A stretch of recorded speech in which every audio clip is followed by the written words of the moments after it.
Contos infantis de Francisca Júlia, voz Iba Mendes. Anacreonte. Em Teos, na Grécia Antiga, havia um poeta que se chamava Anacreonte. Era velho, tinha os cabelos inteiramente brancos e as barbas aneladas e longas, que lhe cobriam o peito e lhe davam um aspecto simpático e venerando. Era o homem mais feliz que havia. Como todos o amavam e o distinguiam com a admiração sem limites, nada lhe faltava. Sua habitação ficava à beira do mar, cujas ondas, na enchente, vinham até a sua porta, quebrando-se em espumas alvas.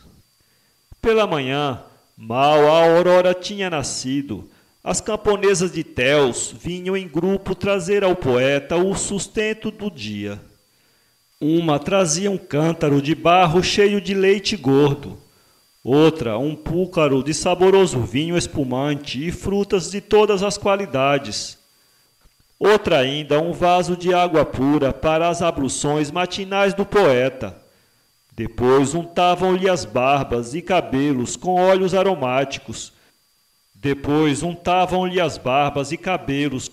aromáticos. Perfumavam-lhe os pés com mirra e sândalo, e esperavam, sentada no chão, os agradecimentos do velho.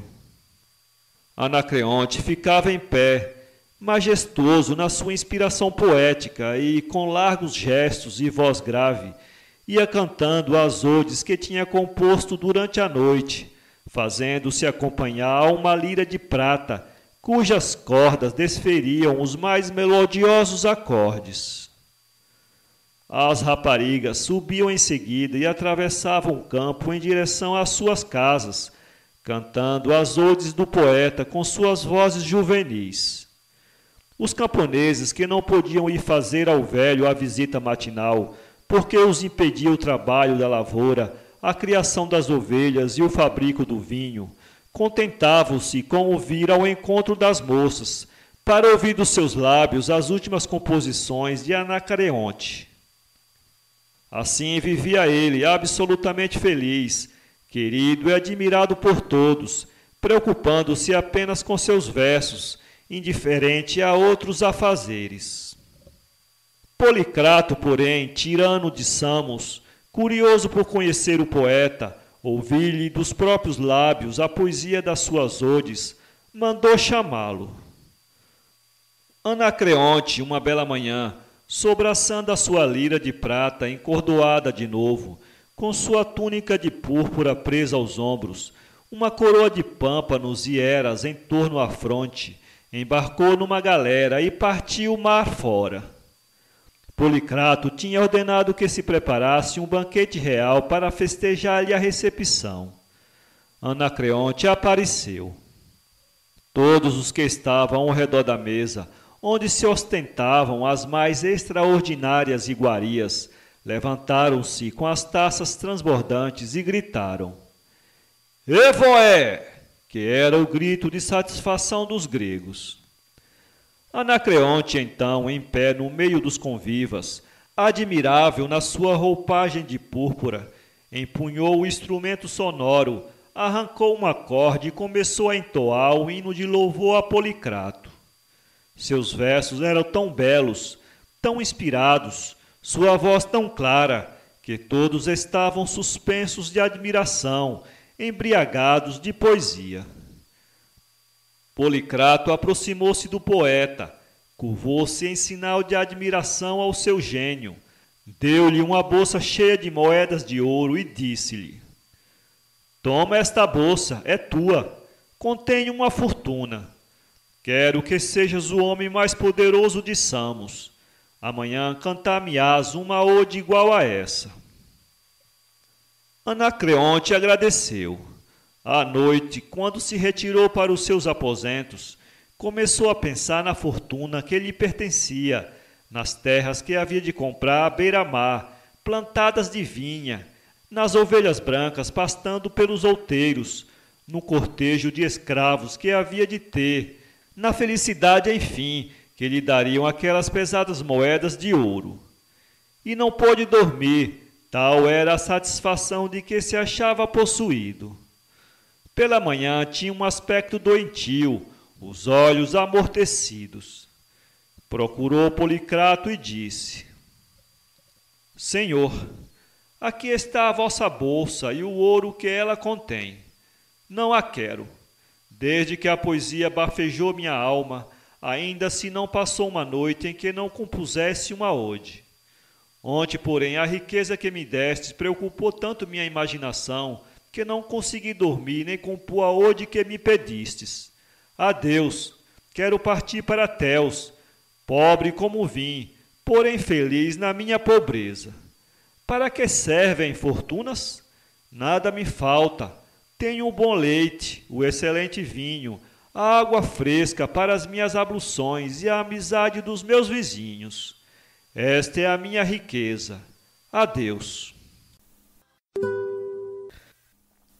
A borboleta natalísca de um velho muro coberto de limo e vegetações bravas estava oculto o casulo de uma lagarta. Todos os que passavam por ali paravam a contemplar as ruínas do muro, o viço das plantas que cresciam em cima dele. Colhiam às vezes alguma flor silvestre, vermelha ou azul, muito fresca de mocidade que, vicejando sobre a velhice das pedras, tinha o aspecto de um sorriso de alegria no rosto enrugado de um velho. E ninguém descobria o pequeno casulo escuro, escondido numa fenda, ao abrigo das vistas do passeante e das violências do tempo. Ele ali estava há muitos dias, imóvel, suspenso a uma folha seca, servindo de habitação à crisálida. Uma manhã, enquanto as primeiras manchas de sol iam dourando a brancura das nuvens e os passarinhos cantavam nas ramas, o casulo rompeu-se. Pela abertura, a borboleta enfiou a cabecinha, olhou em torno com receio da luz e escondeu-se de novo. Em seguida apareceu, estendeu as delgadas perninhas para fora do casulo, saiu, sacudiu as asas ainda entorpecidas de sono, respirou o apuro e voou. Era uma grande borboleta de asas brancas, ornadas de traços azulados. A princípio, como não estava habituada aos movimentos do voo, andou se batendo pelas paredes, embriagada de luz. Voava de flor em flor, pousava de folha em folha, numa impaciência de correr, atravessar os ares e conhecer todas as dificuldades do voo. Coitadinha, mal podia suster-se nas pernas. Mas o sol, que já tinha aparecido de todo e inundado o campo de luz, secou-lhe as asas. Ela sentiu-se melhor.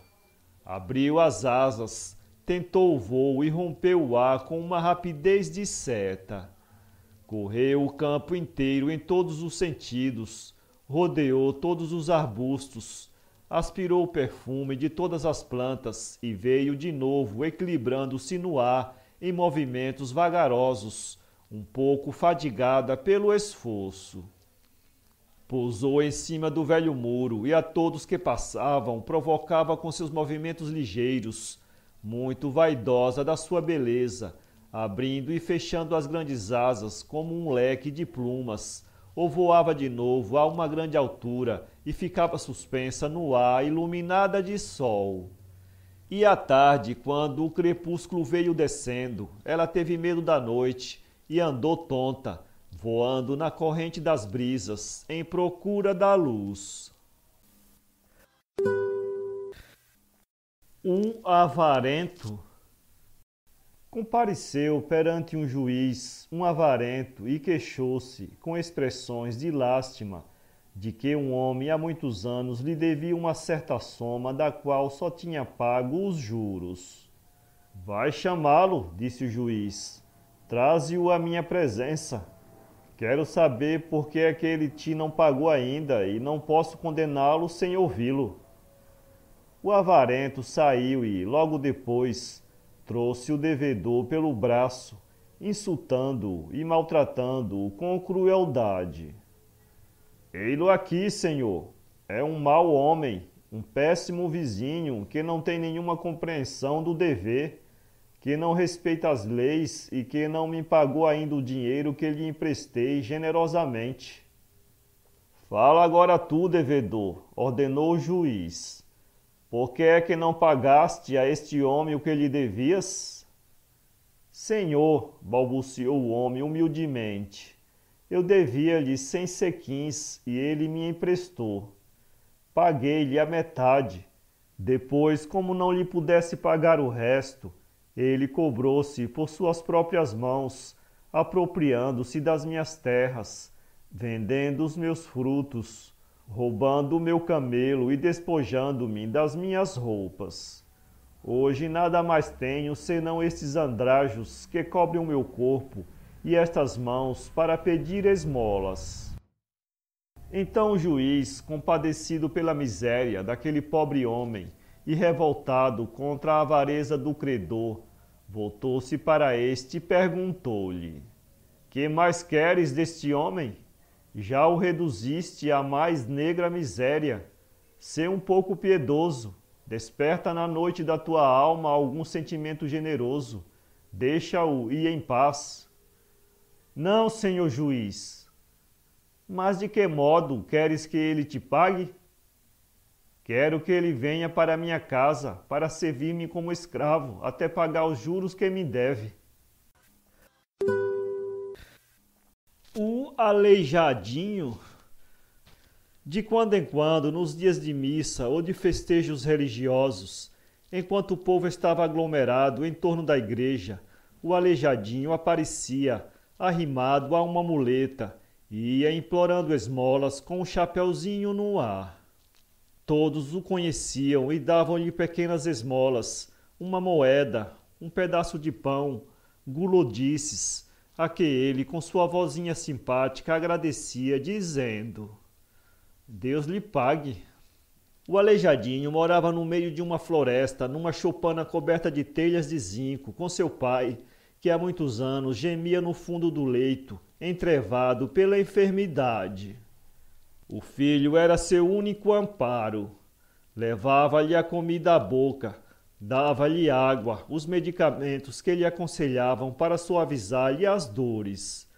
E quando o sustento escasseava, lá ia a pobre criança para a povoação, arrastando-se pelas estradas. Pedia esmola aos passeantes e tudo que lhe davam guardava numa sacola. Entrava pelas casas de família e desde a entrada ia gritando: O aleijadinho! As crianças corriam a recebê-lo, davam-lhe roupas novas, doces, e muitas invejavam a sua existência humilde, a coragem que tinha de caminhar pela floresta em noites escuras, sem medo aos lobos nem às feras. Perguntavam-lhe se havia almas do outro mundo na escuridão da mata. A tudo o pobrezinho respondia sorrindo e contava histórias curiosas de passarinhos, das tempestades do inverno, e, inteligente como era, inventava novelas de fadas, castelos encantados, para iludir a miséria da sua vida. Tirava dos bolsos ovos de passarinhos, ninhos, pedras de várias cores, distribuía tudo entre as crianças, contando histórias muito bonitas a respeito de cada objeto. Ia-se embora apressadamente para que a noite o não surpreendesse em caminho, e quando entrava na choupana, começava a mostrar ao pai, muito alegre, as esmolas que havia recebido. E assim ia vivendo a miserável criança, de sofrimento em sofrimento, ignorante dos gozos da fortuna, mas tão resignada sempre que nunca se lhe viu uma lágrima nos olhos, nem um gesto de revolta na candura do seu rostinho. Passado algum tempo, como o pobrezinho não aparecia mais na aldeia, todos começaram a pensar que as feras de certo o tinham devorado e ao seu velho pai, em alguma noite escura, no silêncio da floresta. Houve nos corações das crianças um enternecimento geral. Todos o choraram, lhe lastimaram a sorte, e muitas mãozinhas se ergueram ao céu, suplicantes, rogando a Deus repouso para sua alma. O açude. Viviam duas velhinhas em duas cabanas vizinhas, construídas num campo extenso e cobertas de um colmo tão verde que, de longe, se confundiam na cor geral da vegetação. Ali passavam elas sua existência humilde, longe de toda a convivência importuna, preocupando-se apenas com o cultivo da sua horta e com o trato dos seus bacorinhos. À tarde sentavam-se juntas à soleira da porta, com um fuso na mão para distraírem-se, e conversavam horas inteiras sobre a sua vida passada, rememorando episódios antigos, velhas recordações da mocidade. Eram felizes na sua miséria. Não lhes faltavam ervas para a alimentação do corpo e orações para a purificação da alma. Uma delas, porém, a que parecia mais moça, tinha um defeito, a preguiça. Abandonava-se durante o dia à preguiça, dormindo pelos cantos, esquecida do trabalho, de modo que muitas vezes era a sua vizinha que lhe trazia o sustento. Suas casas tinham sido feitas por elas mesmas numa planície rasa, muito plana, por onde os ventos passavam livremente, refrescando a atmosfera. Do lado do poente havia uma coluna de certa elevação, regada por um arroio fresco e límpido, que nascia no alto e escorregava pelo dorso da colina em pequenas catadupas. Do lado oposto, um rico proprietário tinha construído um grande açude, onde se acumulavam as águas de um rio próximo, cercado por uma represa de pedras. Essas águas serviam nas secas do estio para a rega das plantações. Um dia, um caminhante que atravessava a campina veio abrigar-se dos ardores do sol numa das cabanas onde as duas velhas estavam reunidas a fiar. E ele disse-lhes: Minhas velhinhas, é urgente que mudeis vossas habitações para o alto daquela colina, porque o açude está se esboroando aos poucos. Pode partir-se a represa e a água inundar este campo, matando-vos. Fugi daqui, velhinhas.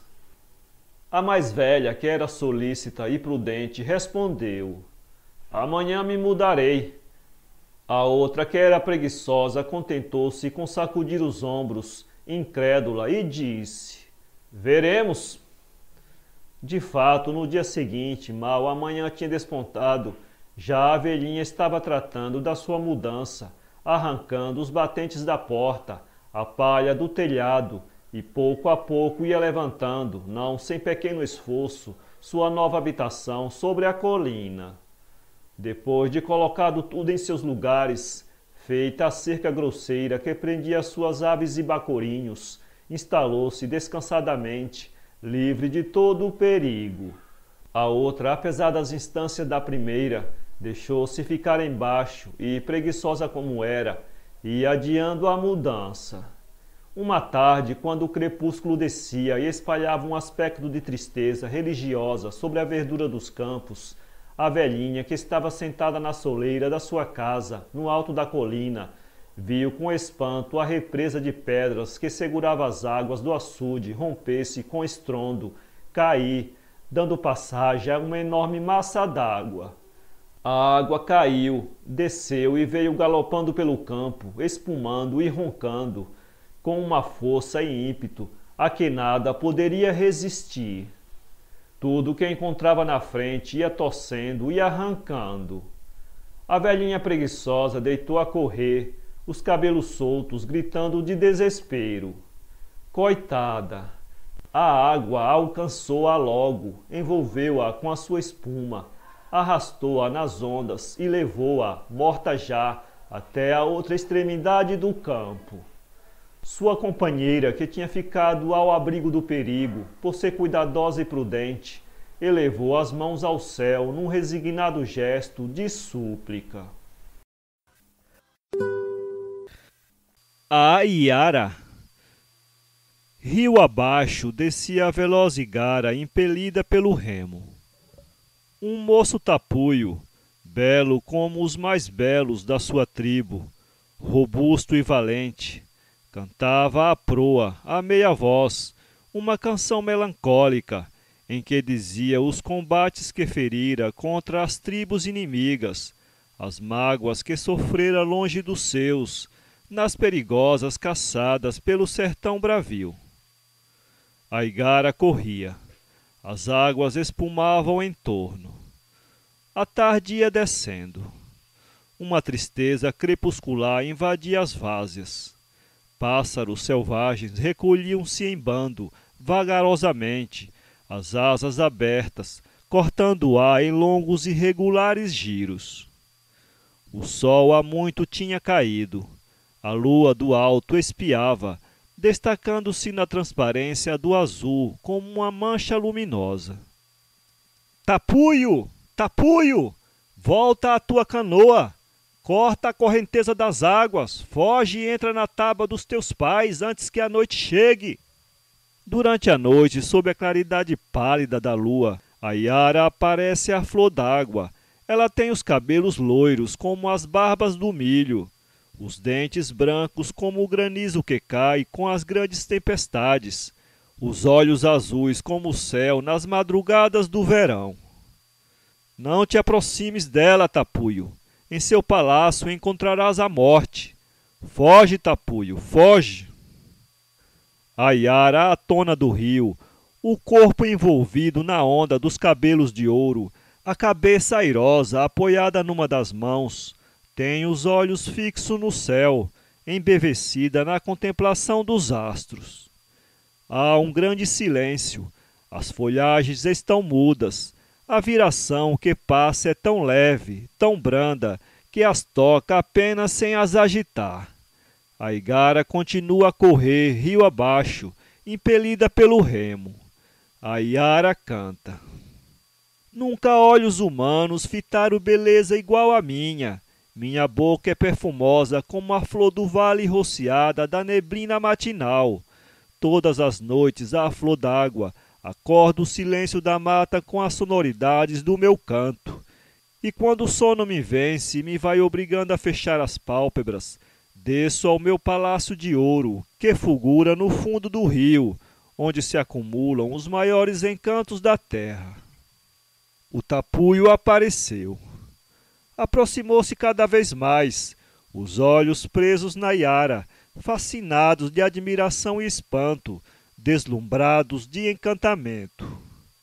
Prevendo o perigo a que se expunha e a morte horrível, tentou com um movimento rápido do remo voltar à proa da igara e fugir. Era tarde.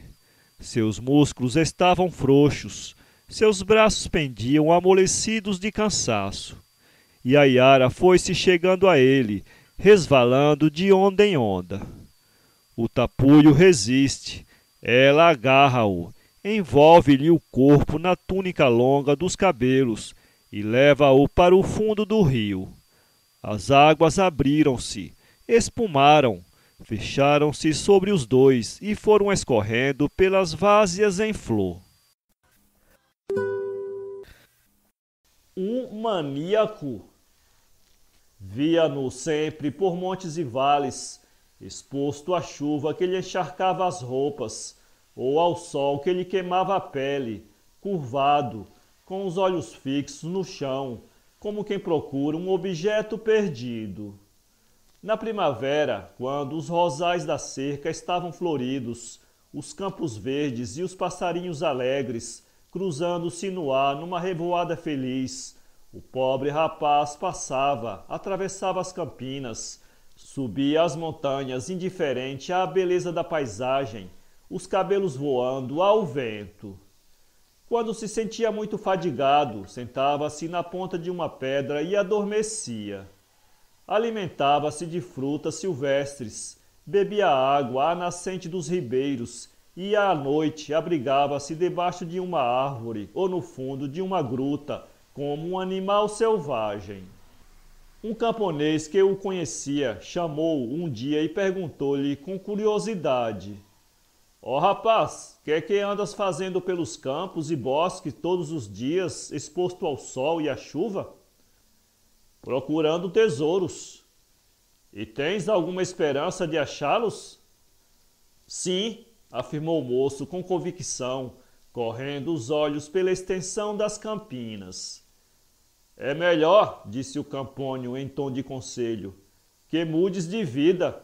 Tu, nesta faina de procurar tesouros, tornas-te um homem completamente inútil, inapto para o trabalho.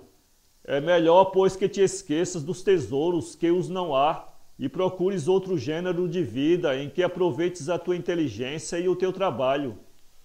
Não, disse o maníaco, se há muitos anos dediquei minha existência à procura de tesouros, é porque tenho certeza de encontrá-los. Mas como? Uma noite, eu era pequeno ainda, estando adormecido em meu leito, apareceu-me uma fada em sonho que me falou mais ou menos assim: Tu estás destinado pela sorte a ser o homem mais rico do mundo, e cuja fortuna te facilitará os meios de vencer os maiores soberanos da terra, de conquistar reinos e mares e dominar sobre tudo com o poder do teu cetro. Legiões inteiras de soldados, vestidos de couraças e armados de lanças, te acompanharão nas conquistas. Sobre os mares terás navios embandeirados, infidáveis domínios em terra e um exército de lacaios ricamente vestidos, que se hão de curvar submissos à voz do teu mando. Para isso, porém, é necessário que, logo que fiques homem, vás por campos e montanhas, planícies e vales, sem medos às tempestades nem às noites, em procura de um incalculável tesouro que a sorte destinou para enriquecer-te. Assim me disse a boa fada, com uma voz firme e segura, inspirada pela fatalidade do destino. Hoje sou homem, cumpre-me obedecer-lhe, e enquanto não encontrar a fortuna que se acumulou para o meu gozo, irei caminhando sempre, mundo fora, os olhos no chão, as roupas apodrecidas de uso, como um mendigo de estrada. Dito isto, levantou-se, passeou a vista em torno, curvou a cabeça e partiu. A noite tinha caído. A lua, muito clara, apareceu entre as nuvens e inundou os campos com a sua luz argêntea. O maníaco foi seguindo. Infeliz rapaz, pensou piedoso o camponês, acompanhando-o com os olhos. Quantos também não há no mundo que atravessam uma existência inútil, tão inútil talvez como esta, incapazes de trabalhar, esperando que a felicidade os venha procurar no sonho, como este louco que pensa encontrá-la no solo. A inveja. Havia um homem extremamente invejoso que não tinha conseguido ainda arranjar fortuna, apesar dos esforços que fazia, do trabalho diário e das economias. Este homem, desde que ficou só no mundo, sem o amparo de seus pais, que tinham morrido, entregou-se ao trabalho. Mas, como nunca foi honesto e empreendia tudo com má fé e malícia, não podia prosperar, de modo que todos que deviam auxiliá-lo evitavam-no e negavam-lhe apoio. Seu principal defeito era a inveja. Invejava a felicidade de todos e a todos desejava mal.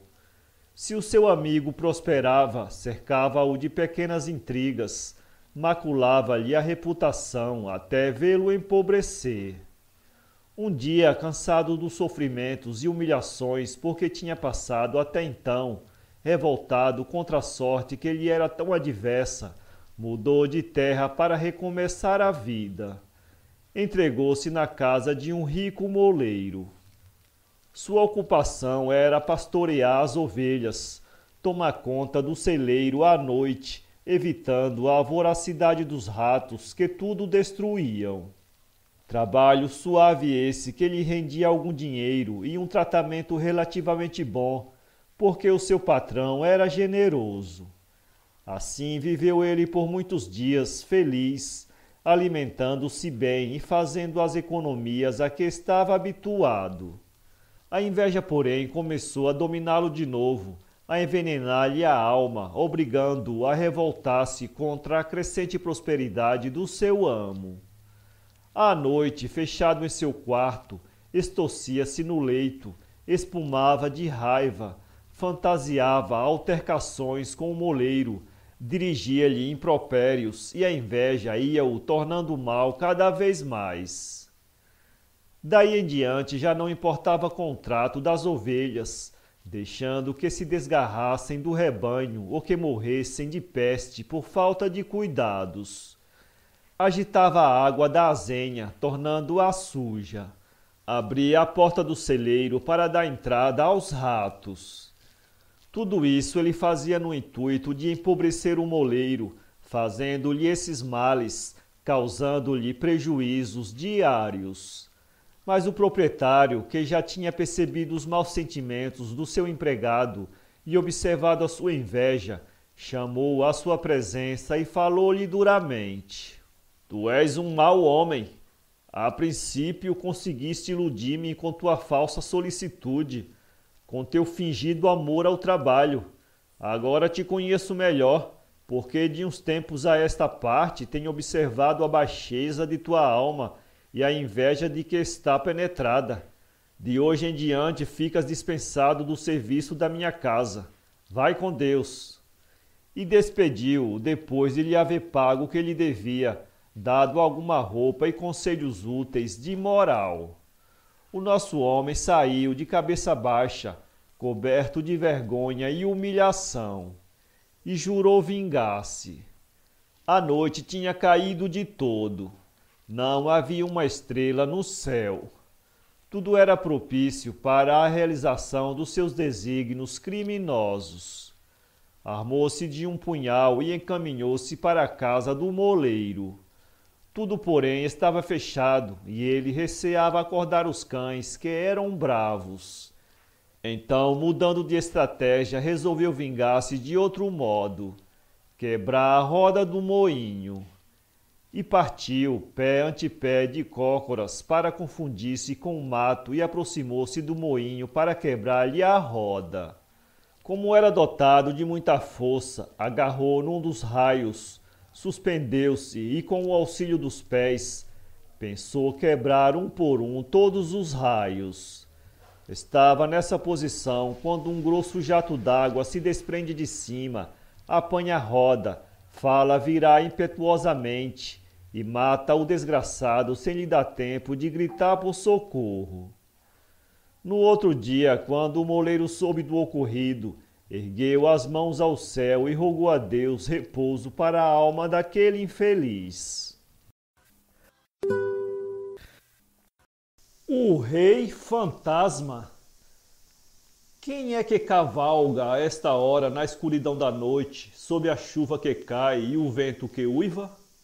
As árvores agitam a folhagem descabelada, arrepiadas do terror da noite. O velho passa apressadamente, apertando nos braços o filhinho amado, fazendo-lhe com o rosto e com as mãos um carinhoso abrigo. Oculta-me o rosto, pai.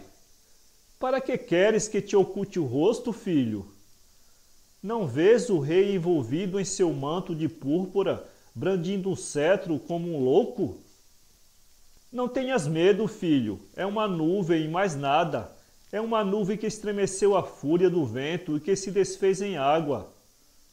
Linda criança, vem comigo, vamos gozar as riquezas do meu reino, embriagar a vista no esplendor do meu ouro, correr os meus campos, onde há flores perfumadas e árvores vergando ao peso dos frutos.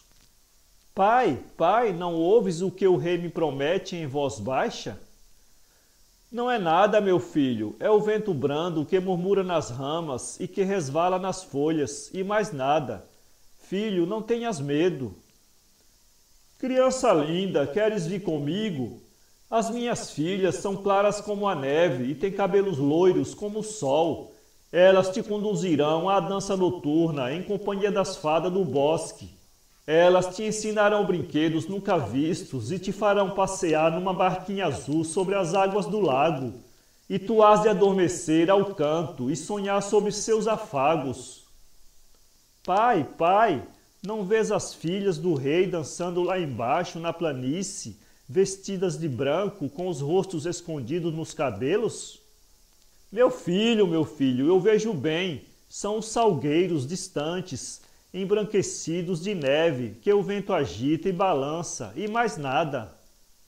Amo-te, bela criança, gosto do teu rosto pálido, dos teus olhos azuis como o céu e dos teus cabelos negros como a noite. Vem, quero levar-te comigo para deslumbrar-te nas riquezas do meu reino. Se tentas resistir, arranco-te dos braços do teu pai. Pai, pai, o rei me leva, o rei me arranca, o rei me mata. Livra-me, pai. Ele é tão mau, ele é tão grande, ele é tão feio. O pobre pai treme, fustiga o cavalo, atravessa a escuridão da noite sob a chuva que cai e o vento que uiva. Aperta tanto o filho contra o peito que o sufoca. Muito tempo depois, quando entrou em casa, tinha nos braços a criança morta. A esperança. A crença mitológica nos conta que os povos antigamente eram felizes, viviam na maior harmonia, sem guerras nem disputas. O mundo era composto de uma só família, onde todos se amavam igualmente e estavam unidos por um afeto fraternal. Não havia pobreza, porque a terra, como uma mãe carinhosa, produzia frutos para o alimento de todos. Não se conheciam os ardores do verão, os rigores do inverno, nem a ameaça das tempestades. Uma primavera contínua refrescava os ares, animava a verdura dos campos e fazia nascer os frutos. Os animais viviam da mesma forma. Os pássaros com os répteis, as ovelhas com as feras. Desta maneira, todos se sentiam absolutamente ditosos. Júpiter, porém, possuía uma boceta que estava fechada e que continha todos os males que a humanidade sofre atualmente. Nela estavam ocultas a amargura, a guerra, a peste, a fome, o assassínio, a ingratidão e todo o gênero de sofrimentos a que o homem está sujeito. Um dia, Júpiter, tendo de descer do Olimpo com o fim de visitar a terra, como não quisesse abandonar a boceta à curiosidade dos outros deuses, chamou Pandora e falou-lhe assim: Toma esta boceta, ela contém toda a espécie de males criados pelas forças infernais. Se as abrires, a humanidade há de sofrer eternamente. É por isso que te confio, na certeza de que saberás guardá-la com o maior cuidado, não só pelo respeito que deves às minhas ordens, como pela piedade que te inspira a fraqueza humana. E entregou-a a Pandora. Esta deusa guardou a boceta durante muito tempo, mas como era excessivamente curiosa, resolveu abri-la. Abriu-a. A princípio escapou à guerra. Logo os homens começaram a inventar os punhais envenenados, couraças, lanças, setas e toda a variedade de armas de defesa para, quando fosse ocasião, marchar para o campo da batalha e escravizar os povos vencidos. A peste abateu os soldados. As lágrimas umedeceram os olhos das mulheres. O falso amigo escondeu no seio o punhal assassino. O filho ridicularizou a velhice dos pais. E assim por diante os males foram saindo da boceta encantada, espalhando-se pelo mundo, acordando sentimentos maus nos corações e derramando por toda parte a desolação e o luto. Pandora sentiu remorsos nesse instante e fechou a boceta. Todos os males, porém, já tinham saído, exceto um, a esperança. A esperança ficou no fundo escondida para consolar as mágoas e animar o mundo, de modo que, por mais infelizes que nos julgamos, sempre nos resta a esperança de alcançarmos uma felicidade futura, um suave descanso para as nossas tristezas e um consolo para as nossas aflições. A ovelha. A ovelha um dia, muito triste por não ter forças para lutar com os cães que a mordiam, ou armas de defesa contra a ferocidade dos lobos, dirigiu-se a Júpiter e expôs-lhe suas queixas. Pai, todos os animais que vivem sobre a terra, desde o inseto ao paquiderme, têm meios de defender-se contra os ataques e coragem para provocar as lutas. Eu, porém, sou tímida e indefesa. Tudo me causa medo. Queria, pois, que me desseis uma arma qualquer. Júpiter, tocado de piedade, perguntou-lhe: Queres um veneno oculto nos dentes para dar a morte aos que te fizerem mal? Oh, não, respondeu a ovelha. Os animais venenosos são nojentos e causam medo a todos. Queres ter na boca 2 fileiras de dentes afiados como os leões e os lobos? Oh, não, os animais carnívoros são tão odiosos e antipáticos. Queres saber arremeter como os touros com 2 pontas na cabeça? Oh, não, eu causaria terror aos outros animais e não seria acariciada pelos pastores. Que queres, pois? Gritou Júpiter, impaciente. Nada, senhor, nada quero. Prefiro viver assim, tímida e fraca, porém estimada e afagada por todos.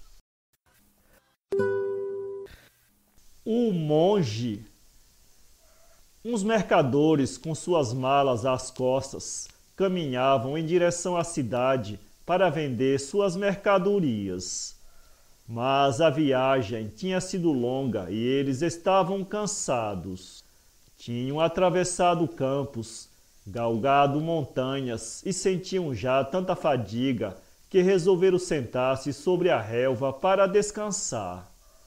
Mas o sol estava muito ardente e eles seguiram adiante. Entraram num bosque onde a sombra era fresca e em cuja entrada havia uma gruta de pedras brutas, iluminada de alvas estalactites. Penetraram não sem algum receio, cautelosos, porque podia ser um covil de malfeitores. Tudo estava às escuras. Mas logo que se habituaram às trevas da gruta, viram um monge de joelhos, as mãos postas, a fronte erguida, absorvido nas suas preces. Monge, disse um deles, perdoa-nos ter te interrompido nas tuas meditações. Entramos em tua habitação para te pedir abrigo contra os ardores do sol. Entrai, viajantes, respondeu o monge, mal desperto das suas contemplações místicas. Todos os peregrinos terão aqui seguro abrigo contra as inclemências do sol e contra as tempestades da noite. Os mercadores agradeceram e, como se sentissem fome e sede, falaram. Na nossa longa e perigosa jornada, a fome devorou nossas entranhas e a sede secou nossas gargantas. Mas tu deves estar tão acostumado ao jejum que em tua habitação nada pode haver. Não há nada de fato, pobres viajantes, mas o poder de Deus é infinito e a sua misericórdia é sem limites. Então, de um gesto, fez jorrar de uma fenda da rocha um grosso fio de água clara, onde eles beberam até a saciedade. E, arrancando do chão uns calhaus que se transformaram em pães, entregou-os aos peregrinos, dizendo: Tomai! Cumpriu-se a divina vontade. Os mercadores, homens materiais e rudes, tremeram de susto, receando algum sortilégio diabólico. Mas, ao mesmo tempo, diante da religiosa bondade e aspecto humilde do monge, comeram. E um deles falou: Monge, se tu estás revestido de tanto poder e podes, com um gesto apenas, fazer brotar a água e transformar em pães os calhais brutos, por que não fabricas também o ouro para gozares as delícias da riqueza? E por que vives oculto nas trevas desta gruta, como uma fera emagrecido pelos jejuns e cilícios? Que errada e falsa compreensão tendes da vida, meus amigos. Sabei que o ouro serve somente para corromper os sentimentos, envenenar a alma e não poderá dar-me os gozos a que eu aspiro, ao menos na pobreza em que vivo e que desprezais, sem as preocupações que acarreta a fortuna e os pecados que ela desperta, posso mergulhar-me inteiramente em minhas preces e na contemplação da divindade. Os viajantes agradeceram ao monge o generoso acolhimento, beijaram-lhe respeitosamente as mãos e partiram. As duas moças. Duas moças viviam em casa dos seus pais, numa aldeia quase deserta, onde todos eram igualmente pobres. Cada um era proprietário do seu próprio terreno, donde tirava o sustento para a sua família. Os habitantes, ignorantes na sua simplicidade, não conheciam a riqueza nem a miséria. Se lhes falava em palácios de arquitetura custosa, em luxo, carruagens e aparatos de riqueza, eles riam-se, como se de fato estivesse ouvindo contos de fada ou novelas do outro mundo. Quando lhes falavam em miséria, em horrores de fome, sorriam também e diziam que não há jeira de terra sem couve e couve que não alimente.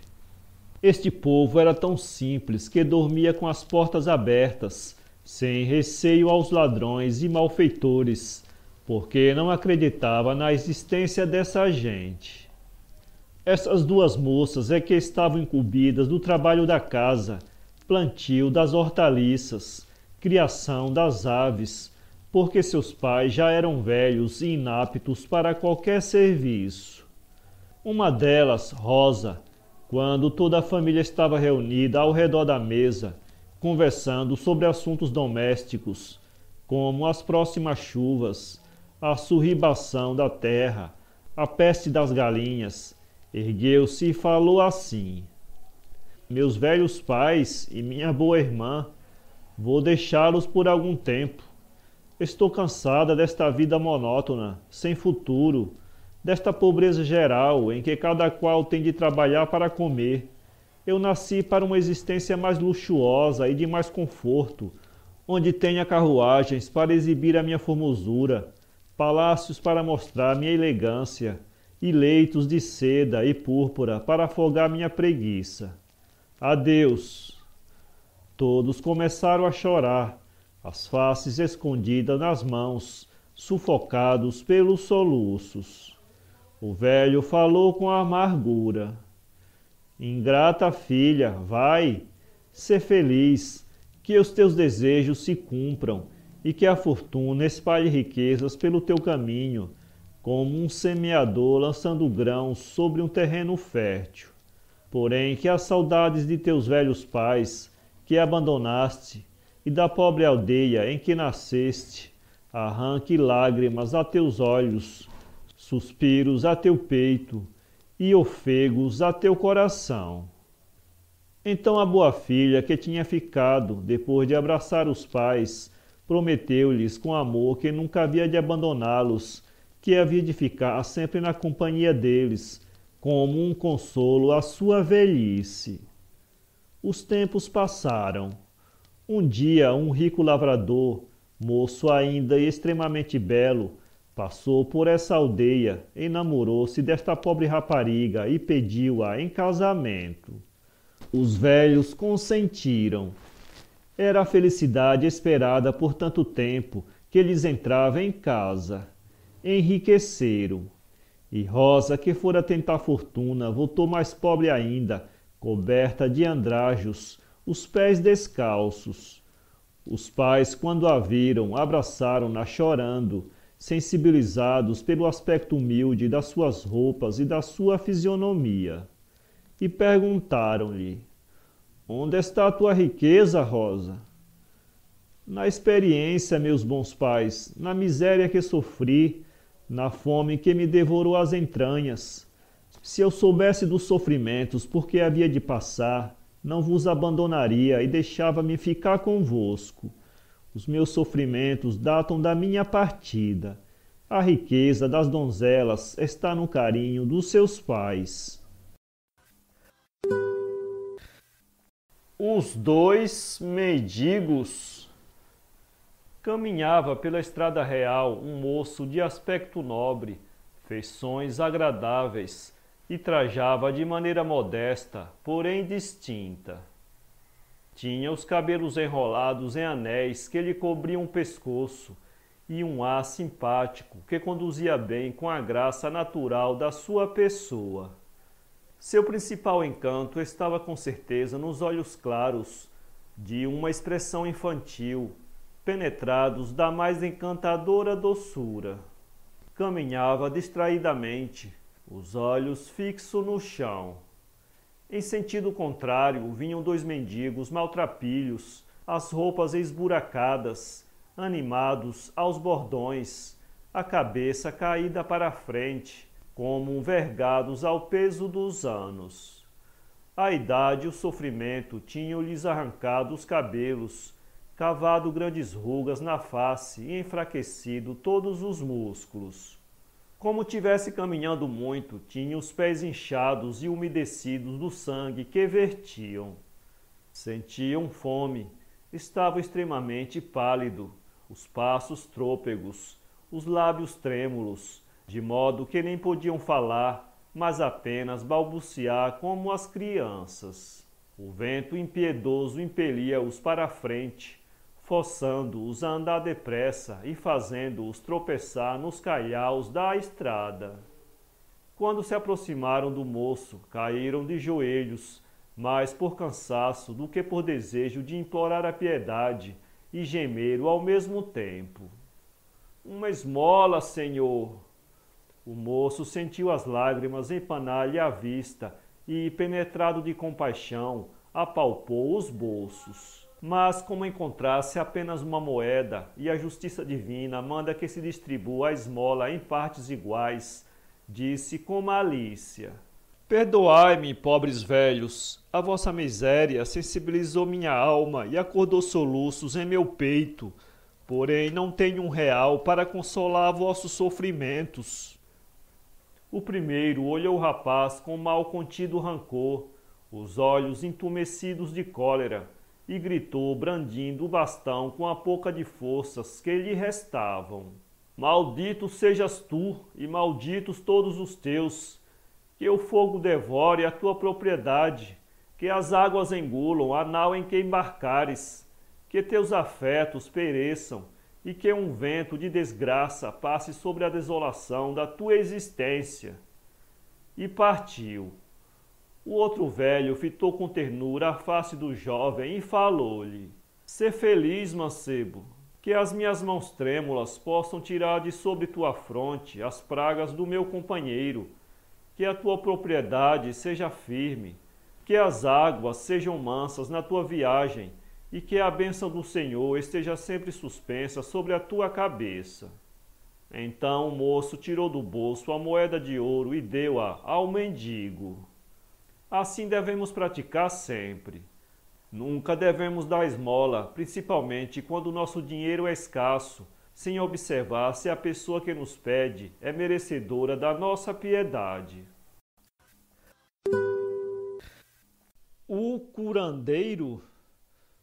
Cristo andava passeando em companhia de São José pelas ruas de uma aldeia, parando diante de cada porta a observar o trabalho de cada um. Viu um ferreiro que dirigia imprecações contra o céu, porque o fogo da forja não era bastante forte para abrandar o ferro. Um mercador sentado em uma pedra a contar o dinheiro ganho com usura.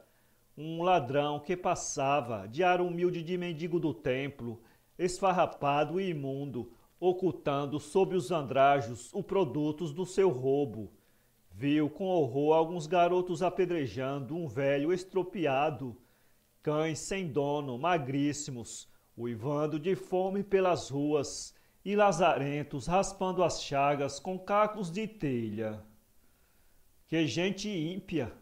Disse Jesus ao seu companheiro. São José abaixou o rosto, sem dizer nada, como se sentisse envergonhado diante de tanta impiedade. E foram caminhando devagar pelas tortuosas ruas da aldeia. Cada homem destes, falou Cristo, tocado de compaixão, se é rico, é perverso e cruel. Se é pobre, é um revoltado da sorte que vive a maldizer a pobreza.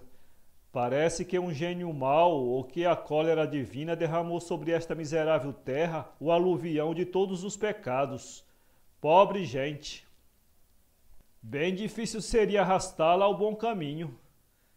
Impossível quase, murmurou Jesus.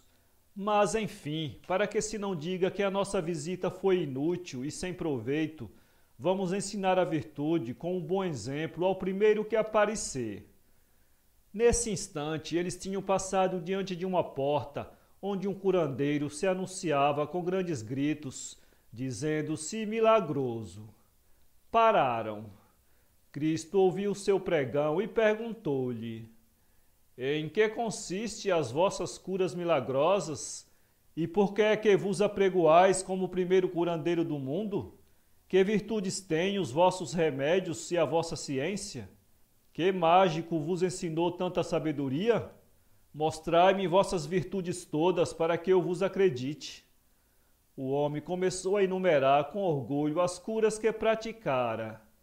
Com óleo de oliva, a que misturei umas preparações de que eu só guardo o segredo, curei um leproso em poucos dias. Consertei a perna a um estropiado. Dei vista a um cego e voz a um mudo. Uma pobre mulher que há muitos anos gemia no fundo do leito, ergueu-se e está hoje sã com os remédios que lhe dei. Tenho bálsamos para as feridas, óleos para as queimaduras, alívio para as dores, pós para as lepras e colírios para todas as doenças de olhos. Sois, na verdade, muito sábio, porém, por mais prodigiosas que sejam as vossas curas, nunca vos esqueçais de que o mundo é grande e nele devem haver homens de sabedoria igual ou superior à vossa. Igual talvez, mas superior não, afirmou com a natural soberba. Vejamos, pois, disse Cristo. Aqui está um homem, e apontou para o seu companheiro, que desde a infância tem uma enorme chaga que lhe cobriu a perna inteira e o faz estorcer-se de atrozes dores. Vede se podeis curá-lo. São José, que já estava prevenido ou tinha adivinhado a intenção do mestre, ergueu a ponta do manto que o cobria e mostrou a perna, muito inchada e toda coberta de chagas vermelhas e roxas. O curandeiro olhou com repugnância e untou a perna de São José com os olhos frescos e perfumosos. O santo começou a gemer de dor e grossas lágrimas lhe molharam as barbas. O homem falou: impossível curá-lo. Essas feridas são tão velhas que se radificaram por todo o corpo. Podeis seguir o vosso caminho, infeliz peregrino, que não encontrareis cura em parte alguma. Cristo então disse-lhe: vós nunca soubestes curar. O que não puderam fazer os vossos olhos, faço eu com um gesto. Passou a mão de manso sobre as feridas de São José e curou-as imediatamente. O curandeiro caiu de joelhos assombrado. Quem sois vós, Senhor, que sabeis obrar tão grandes prodígios e milagres como estes? Um pobre peregrino, respondeu Cristo com sua evangélica modéstia e religiosa humildade, que anda pelo mundo a aliviar as dores e sofrimentos humanos. O trovador. Que é que ouves à porta, ó pajem loiro? Rei é um velho de barbas brancas e cabelos longos, que empunha um instrumento de cordas, de que tira celestes harmonias e músicas sonoras. Faze-o entrar, lindo pajem, e diz-lhe que venha cantar sobre o meu trono, na presença dos meus vassalos, as melancolias de sua alma. Viva, poderoso rei! Em tuas mãos está o cetro de ouro diante do qual se curvam os cortesãos e todos os validos do reino. Ao teu mando, os exércitos se movem como servos submissos, obediente aos caprichos do teu desejo. Saúde, nobres senhores, em vossos peitos se ostentam condecorações de honra e medalhas de valor, adquiridas nos serviços do rei ou ganha nos campos de batalha. Urra, formosas damas! Vós inflamais os peitos dos jovens e despertais em suas almas as mais estranhas aspirações de glória. Eu sou um pobre velho, curvo ao peso dos anos, experimentando nas lides da miséria que anda pelo mundo, despertando nos corações alheios as amarguras adormecidas. Canta, trovador! O velho fechou os olhos e entoou um canto triste, arrancado ao fundo de sua alma. Os homens abaixaram a cabeça para esconder as lágrimas que lhes subiram aos olhos. As moças tremeram à vibração do instrumento e choraram ao eco das suas notas. O rei, a quem o canto era dirigido, levou aos olhos a ponta do manto, enxugou uma lágrima sentida e disse: Velho, desde que subi ao trono sobre o qual se sentaram meus antepassados ilustres, acostumei-me a assistir às dores de outrem, de olhos enxutos e coração fechado. Na guerra vi meus amigos e companheiros de infância cair crivados de balas ou rasgados pelas lanças. A fonte do meu pranto está seca. Mas tu, velho, após tantos anos de odiosa indiferença, conseguiste com as harmonias do teu canto umedecer a rugosidade das minhas pálpebras com algumas gotas de saudosa lágrima. Toma esta barra de ouro, é mais pesada que o bastão a que te animas. Obrigado, bom rei, agradeço o teu ouro. Quero apenas um pouco de alimento para matar a minha fome e um copo de água fresca para saciar a minha sede. Servos, dai ao velho o resto do meu banquete. O trovador sacia-se nas iguarias reais. Obrigado, bom rei. Que a lágrima que derramaste te faça lembrar do trovador humilde. Dá-me agora a liberdade. Quero sair para continuar no silêncio da noite, sob o fulgor das estrelas, minhas tristezas interrompidas. O sino que anda. Era um dia uma criança tão inquieta e travessa, tão amiga dos brinquedos e da ociosidade, que não tinha paciência de estar por muito tempo ajoelhada na igreja, aspirando o perfume do incenso, sob a luz dos altares. Quando chegava o domingo, a hora de ir fazer suas orações, achava sempre um pretexto para correr até ao campo, à procura das borboletas e de ovos de passarinhos. Disse-lhe a mãe um dia: O sino chama-te, meu filho. O sino toca, o sino fala-te, o sino prescreve-te os deveres da religião e obriga-te a assistir às missas. E se continuares a fugir para o campo, um dia o sino há de descer da altura em que está e correr atrás de ti. Mas a criança pensou: o sino está tão alto, badalando lá em cima, preso nas paredes da torre. E seguiu adiante, correndo pelos atalhos e devesas, ávido de ar e de liberdade. Mas que medo, meu Deus! Que terror lhe arrepia os cabelos e lhe empalidece o rosto. Numa curva do caminho, o sino aparece, andando como se tivesse pernas, a ralhar como se tivesse boca. A pobre criança desesperada corre de um lado para outro, tropeçando nas pedras, rasgando-se nos espinhos. E o sino cai. O pobrezinho corre, corre sempre, toma a direção da igreja e entra, mal acordado de susto. Desde esse dia, quando chega o domingo ou algum dia de festa, ele é o primeiro a ir à igreja obedecendo ao primeiro toque do sino, sem ser preciso que ninguém o convide. O sabiá doente. Era pequeno ainda o sabiá, quase implume, quando caiu do ninho onde nasceu. Curioso, invejando o voo de outros passarinhos menores que ele, tentou também voar. Abriu as asas mal empenadas, fez um esforço e caiu. Ao cair, foi resvalando pelos galhos, pelas folhas da árvore, de modo que a queda foi pequena e não o magoou. Quando caiu na grama, começou a ensaiar o voo para subir de novo até ao ninho, arrependido de o ter deixado, piando de medo.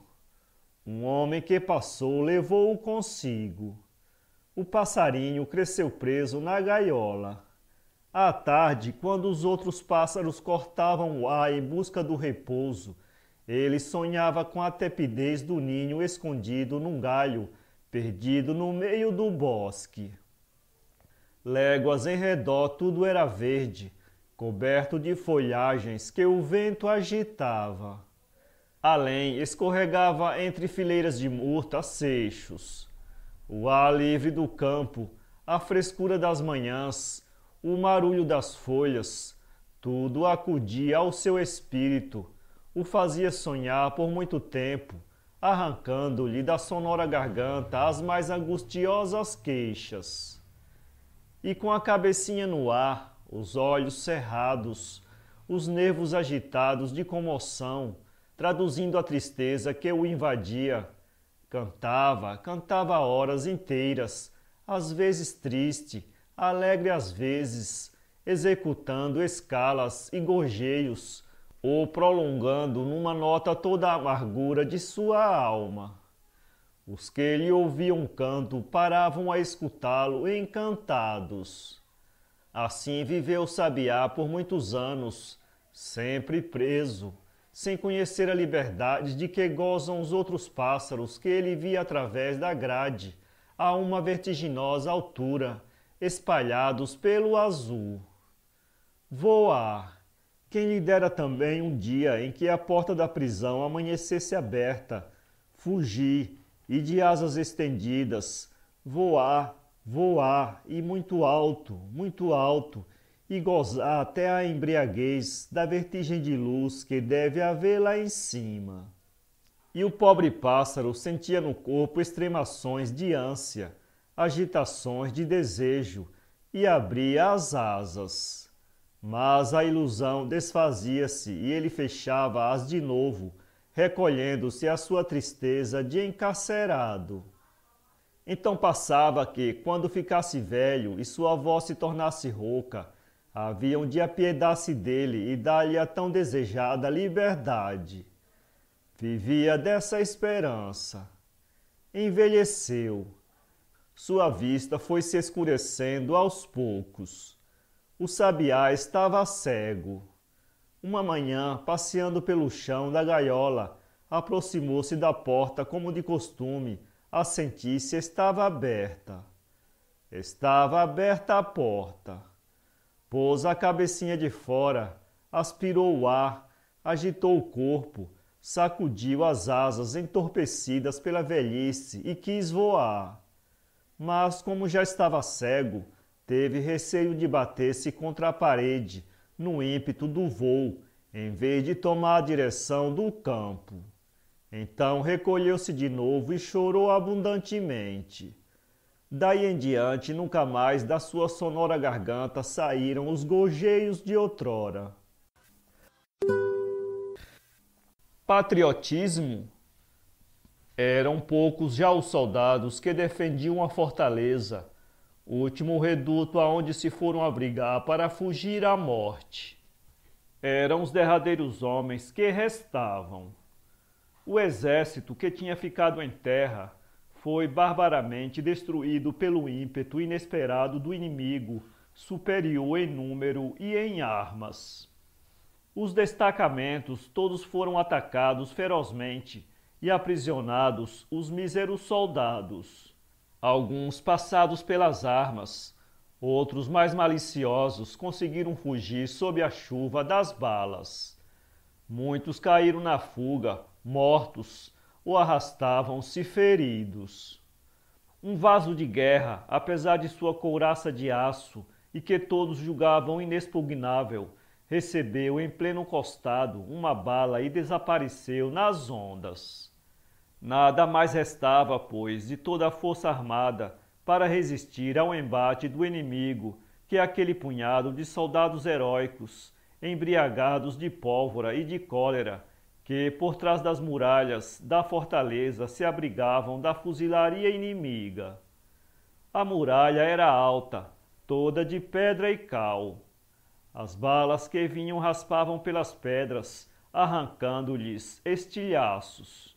Os soldados encolhiam-se por trás do muro.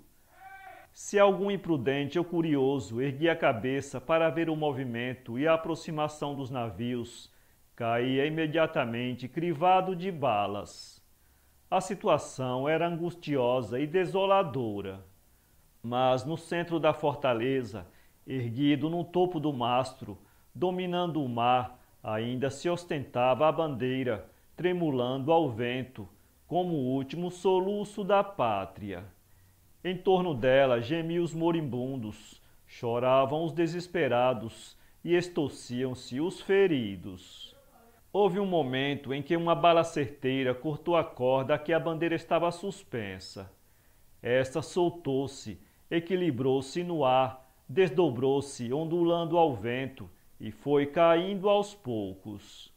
O capitão agarrou-a, beijou-a repetidas vezes, enxugou com ela o pranto que corria dos seus olhos e o sangue que vertia das suas feridas, e dirigindo-se aos seus companheiros de infortúnio, disse: Qual de vós, caros irmãos de armas e valentes camaradas, qual de vós terá coragem de subir àquele mastro para prender de novo esta amada bandeira, símbolo da nossa pátria?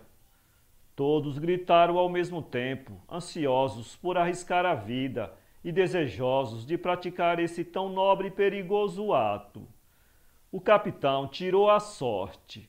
Coube a um menino a horrível missão. A pobre criança, à primeira impressão, empalideceu, mas depois sorriu, ergueu os olhos ao céu e chegou à presença do capitão. O capitão entregou-lhe a bandeira. Ele tomou-a, prendeu-a à corda e subiu o mastro heroicamente. As balas uniam-lhe aos ouvidos. As granadas atiravam-lhe estilhaços. Amarrou de novo a bandeira no alto, soltou ao vento e caiu morto. Para ler esse livro, acesse www.poeteiro.com